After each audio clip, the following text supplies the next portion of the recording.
তাই কি হয়েছে? তুমি সালিশ করো যাই করো, মাতুব্বার হওয়া যাই হোক, থেকে নলামালা ঘুরিয়ে দিবার বেশি ভাব নিলি বলনি? আমার কিন্তু খুব আদলা মানা অভ্যাস আছে, কথা বলনি? হিসেব করে কাজ করিয়ে। ওই দেখো বাপু, ও আমার মাইন্টাস না, ও কি যাতা যাই রো। তুমি এনে চাপ নিয়ে না, ওকে বিরাট প্রোটিনেতা হয়ে গেছে নাকি? হ্যাঁ, সাইজ করা হবে। তুমি তোমার চোখ সে কদিনই আমি যদি শাড়িটা করি তুমি মাইন্ড করবা না?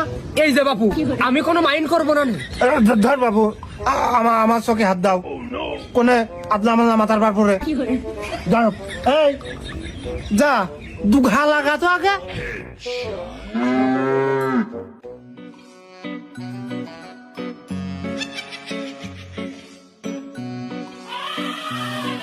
সালিশ শেষ হলে কিন্তু ঠেঙের নলামালা ঘুরিয়ে দিবান রে, হিসেব করে আমার গায়ে হাত দিস।